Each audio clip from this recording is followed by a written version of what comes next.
Hello, সালাম আলাইকুম। আমার নাম ইয়াসির ফাহামি। আমি এসেছি ইরান থেকে। আমি যেটা জানতে চাই, আপনি নিশ্চয়ই সালমান রুশদির স্যাটানিক ভার্সেস পড়েছেন। একজন মুসলমান হিসাবে কেউ বইটা পছন্দ করবে না। আপনি কি মনে করেন যে ইমাম খোমেনি যা করেছিলেন তিনি কি ফতোয়াটা দিয়ে ঠিক করেছিলেন? এটাই আমার মূল প্রশ্ন। ইমাম খোমেনি যা করেছিলেন ফতোয়া জারি সালমান রুশদির বিরুদ্ধে, সেটা কি ঠিক ছিল?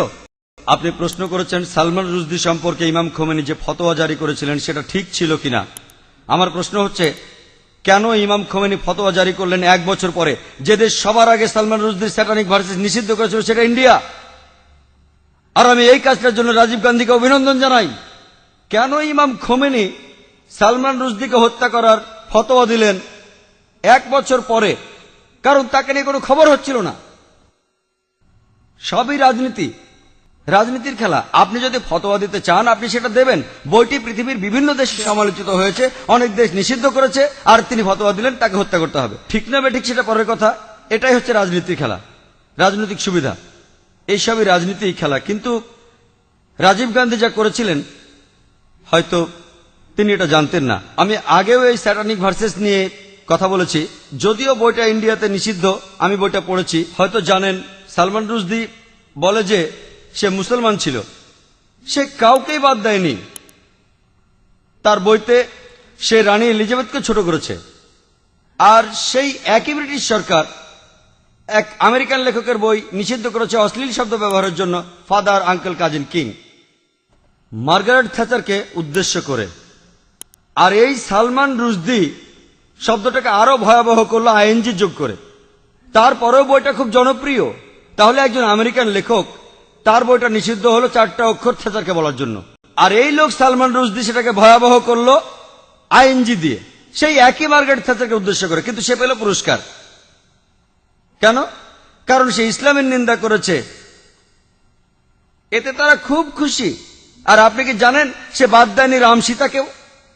এদেরকে শ্রদ্ধা করে বেশিরভাগ ইন্ডিয়ান, তাদেরকেও ছোট করেছে।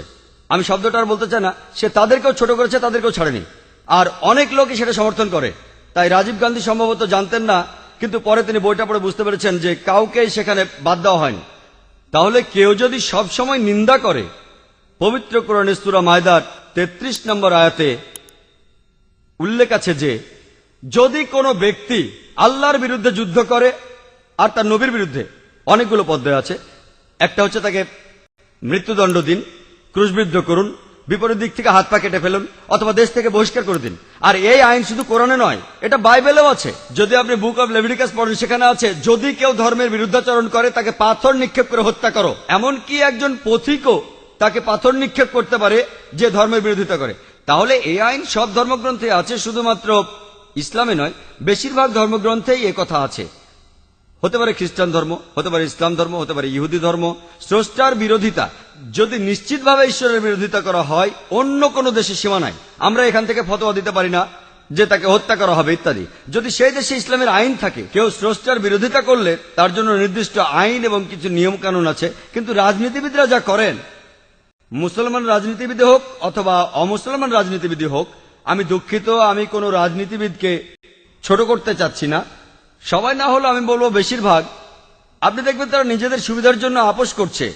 আর ঠিক এই কারণেই বলা হয়ে থাকে যে ধর্ম আর রাজনীতি দুটো আলাদা জিনিস, কিন্তু তারা ধর্মকে ব্যবহার করে হাতিয়ার হিসেবে খ্যাতি অর্জনের জন্য। মানুষ এই কাজটাই করে। আমাদের বোঝা উচিত যে ফতোয়া দিয়েছিলেন খোমেনি, আমার মতে এটা রাজনৈতিক ফায়দা লুটারি কৌশল।